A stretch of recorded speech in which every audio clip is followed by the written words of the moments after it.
Ooyala is in a pretty unique position given the fact that we're, as a company, we're not only interacting with ad tech nor with the video platform side of the publisher. So we kind of have both views in. And one area where this has been pretty clear has been around the HTML5 topic, where a lot on the product side, publishers have been moving, let's kill Flash, it's slow, it's it's a black box and whatever else, and so let's move. They've decided and built out even solutions and been ready to kind of push them live. And then somewhere along in this process, the ad tech folks find out about this. And clearly they have not always been consulted, and there's kind of a handbrake being pulled. Obviously VPAID is not supported in HTML5, and there's obviously just a lot of limitations. Would you run an ad-funded video business on top of HTML5? So that's something very interesting we've found, where we've been able to help customers talk over the barriers and over the walls around, the product decisions or technology decisions you make need to also be aligned on the advertising side as they have implications. So the HTML5 switch is something we all know will happen. It is happening, but reality is we still need a couple of months, maybe 4, 5, 6 months. We don't yet know until the buy side is ready and have moved on towards VPAID 2.0. Before then, we're going to continue to see publishers try to make the move or actually make the move and leave money on the table. So I think when I think about the power imbalance, I think there's a lot of different rationales that buyers put budgets into programmatic. They put them into the open exchange versus private marketplaces. And there's a lot of different reasons why publishers put inventory into either open marketplaces or PMPs. And I think it's a lot of times kind of come back to the power imbalance in the sense that buyers have this treasure trove of audience data that they can use to cherry pick which individual pieces of inventory they see value in, and the publishers don't always get that same level of insight. So I think a lot of the challenges that we've seen is that a lot of budgets are moving into the private marketplaces because buyers have a fear of the open marketplace because of the lack of transparency, the perceived lack of transparency. And in doing so, they're forcing publishers to kind of carve out inventory and put into private marketplaces.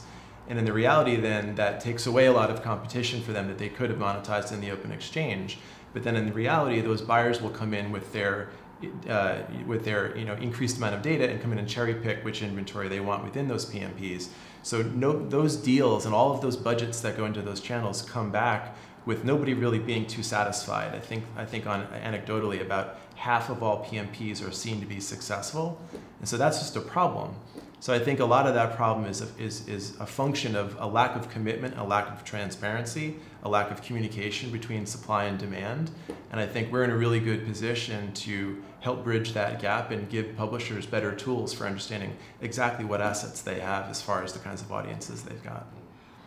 So from an R&D perspective, I mean, I think depending on where you are in the cycle, you feel either, you have all the tech, now the market needs to just adopt it, or you feel there's actually quite some market-making technology still required to make the ultimate shift. And I feel we've come to the other side of the spectrum now, where we feel ultimately there's still a lot of technology needed to fully take the market to its potential.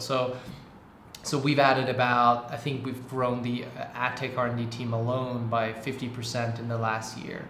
And really what we're working on is two things. One is to really make our ad server fully programmatic, to be able to cope with, to go from a fully kind of guaranteed model and some kind of backfill towards a more fluid world where some things are not necessarily fully guaranteed. You might have budgets guaranteed or prices guaranteed, but not the fact that every impression will be taken by every buyer. So just the sheer implications that has on the overall stack is so immense, especially for a premium publisher that lives in a world where they're used to selling on a guaranteed basis and their customers are used to buying in a guaranteed manner. So that's something we're working very, very actively on to achieve this kind of programmatic ad server effectively. Another area we're investing heavily is to bring the full stack together, right? From media logistics through our native acquisition that we did, through the video platform, which is the kind of legacy Ooyala business, and then the ad tech stack that Video Plaza brought in. And then to make all these play nicer together, we've had some progress there, but there's a lot more to be done. And then the analytics umbrella that really sits on top of all of this and helps a publisher understand their business from a dimension that no one else really can offer today. As in, what are people watching, where, how, and why, but also where am I making money, and now how can I now actually optimize that? So there's a lot of technology still required, and we're going all guns blazing at being able to deliver on that.